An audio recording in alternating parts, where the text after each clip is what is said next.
اور اب آئیے امیر المومنین کی طرف. امیر المومنین راتوں کو عبادت کرتے تھے، بے شک کرتے تھے. پروردگار عالم کی بارگاہ میں سجدہ ریز رہتے تھے، بے شک، کوئی شک نہیں ہے. امیر المومنین کئی مرتبہ ایسا ہوتا کہ ماہ مبارک رمضان سے ہٹ کر بھی دنوں میں روزہ رکھا کرتے تھے، بے شک رکھتے تھے. مگر کیا امیر المومنین اپنے گھر والوں سے غافل تھے؟ قطعاً غافل نہیں تھے. اپنی فیملی لائف کو انہوں نے اگنور کیا؟ قطعاً اگنور نہیں کیا، قطعاً نہیں. کیا امیر المومنین نے اپنی سوشل لائف کو اگنور کیا؟ قطعاً نہیں. میں آپ کے سامنے دو مثالیں بیان کروں اور دونوں مصائب سے تعلق رکھتی ہیں. اولاد کو تسلی بھی دی ہے اور بیٹیوں کے ساتھ گریہ بھی کیا ہے. تسلی کب دی ہے؟ امام حسن امام حسین ضربت لگی ہے اس کے بعد کی بات کر رہا ہوں.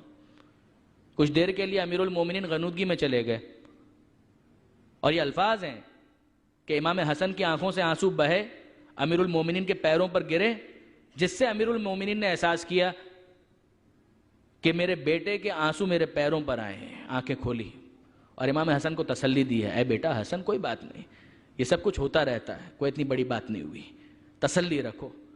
تسلی کے الفاظ کہیں. یہ جملے بھی ملتے ہیں. امام حسین سے بھی اسی انداز سے گفتگو کی ہے. جب آنسو گرے ہیں امام حسین کے، کل میں عرض کر چکا تھا، بلایا تھا اور اس کے بعد تسلی دی تھی کہ اے بیٹا حسین پریشان مت ہو، یہ دنیا ہے، ٹھیک ہے، اس میں جو آیا ہے اس کو جانا ہے. تسلی دی ہے امیر المومنین نے. یہ اولاد کے ساتھ امام امیر المومنین کا طریقہ کار ہے. یہاں تک کہ ایک جملہ امیر المومنین کا یہ بھی ملتا ہے، امام حسن کو مخاطب کر کے تسلی دینے کے لیے یہ جملہ بھی کہا. خود گریہ نہیں کیا اب تک امیر المومنین نے. امام حسن کو مخاطب کر کے کیا کہتے ہیں؟ اے بیٹا حسن تم گریہ کر رہے ہو، ذرا دیکھو یہ تمہارے نانا محمد مصطفیٰ کھڑے ہیں، یہ تمہاری ماں فاطمہ زہرا موجود ہیں، یہ تمہارے جد ابراہیم موجود ہیں، یہ اسماعیل موجود ہیں. یہ سب کیا کہیں گے کہ علی کا بیٹا صبر نہ کر سکا. تسلی دینے کا انداز. اے بیٹا یہ کیا کہیں گے کہ علی کا بیٹا صبر نہ کر سکا. آیت اللہ خامنہئی اپنی ایک تقریر کے اندر اس بات کو ہائی لائٹ کرتے ہیں. وہ کہتے ہیں کہ علی نے خود گریہ نہیں کیا، امام حسن گریہ کر رہے ہیں، امیر المومنین ان کو تسلی دے رہے ہیں. امام حسین گریہ کر رہے ہیں، علی ان کو بھی تسلی دے رہے ہیں، ابھی خود گریہ نہیں کیا. لیکن جب زینب و ام کلثوم کے گریے کی آواز سنی ہے تو اس موقع پر علی برداشت نہ کر سکے، اپنی بیٹیوں کو اپنے قریب کیا اور خود بھی ساتھ گریہ کرنے لگے. زینب و ام کلثوم کے گریے کو برداشت نہ کر سکے. میں کہوں اے مولا، آج زینب و ام کلثوم کے چند آنسوؤں کو آپ برداشت نہ کر سکے، عاشور کے دن زینب کی کیا کیفیت بھی ہوگی؟ آپ نے کیسے شام غریبہ میں زینب کا سامنا کیا ہوگا اور اس موقع پر زینب کے آنسوؤں کو کس طرح سے پہنچا ہوگا کہ جب وہ تنہا اپنے پورے کنبے کی وارث بن کر نگہبان بھی ہے، خادم بھی ہے، حفاظت کرنے والی بھی ہے، اس موقع پر اس کی کیا کیفیت ہوگی اور آپ نے کیسے برداشت کیا ہوگا کہ زینب کے مسلسل آنسو بہ رہی ہیں اور وہ کہہ رہی ہیں کہ بابا اب آئے ہو کہ جب حسین بھی مارے گئے، جب عباس بھی مارے گئے. مگر عزیزوں یہ تو اولاد کے ساتھ تعلق ہے، اور اب دوسروں کے ساتھ تعلق میں عرض کروں فقط ایک مثال. جب امیر المومنین کے جنازے کو لے جایا گیا اور امام حسن اور امام حسین اور چند اور ساتھی سب مل کر دفن کر چکے، اور جب پلٹ رہے تھے تو کوفے سے باہر ایک بوڑھا نابینا فقیر امام حسن کو نظر آیا، جو کس کیفیت میں تھا؟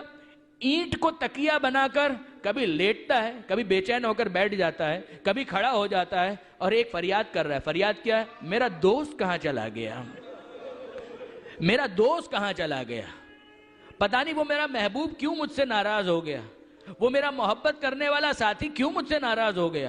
امام حسن قریب آئے اور قریب آنے کے بعد اس سے پوچھتے ہیں کہ بھائی تو کس کو یاد کر رہا ہے؟ کہا کہ میرا ایک دوست، دیکھو میں تو نابینا بوڑھا یہاں پر بیٹھا ہوا، کبھی لیٹتا ہوں، کوئی میرا خیال رکھنے والا نہیں، مگر وہ میرا ایک ایسا دوست تھا کہ جو میرے قریب آتا، میرے لیے کھانا لے کر آتا، کبھی میرا سر دباتا، میری خدمت کرتا.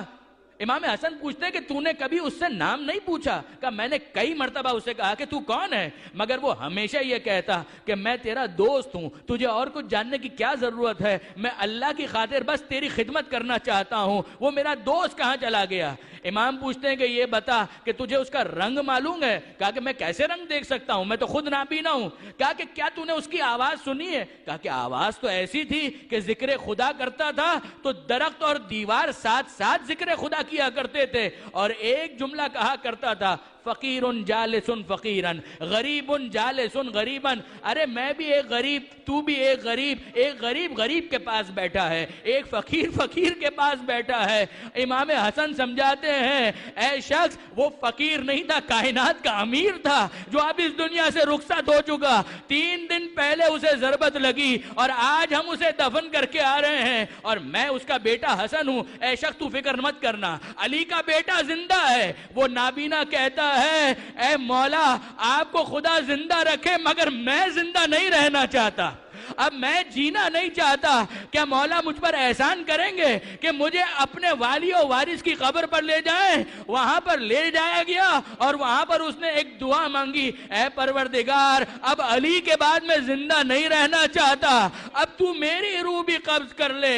وہیں پر اس کی روح نکلی اور علی ہی کے جوار میں اسے دفن کیا گیا۔ میں کہوں کہ اے نابینا شیخ، تو بھی خوش قسمت ہے کہ تجھے علی کا جوار بھی ملا اور حسن و حسین نے تجھے دفن بھی کیا۔ محبت کرنے والوں کے جنازے پر اسی طریقے سے محبت کرنے والوں کی کیفیت ہوتی ہے۔ حسن و حسین کے ظرف کو ہمارا سلام کہ اپنی ذمہ داریوں کو پورا کرنے کے لیے، علی کے مشن کو آگے بڑھانے کے لیے واپس میدان عمل میں ہیں، مگر تو برداشت نہ کر سکا۔ لیکن جب تیری روح قبض ہوئی، تجھے احترام کے ساتھ حسن نے دفن کیا، حسین نے دفن کیا، مگر ہمارا سلام ہو کربلا کے حسین پر کہ جس کا جنازہ جلتی ریتی پر پڑا رہا، کوئی دفن کرنے والا نہ تھا، لاشا پامال ہوتا رہا۔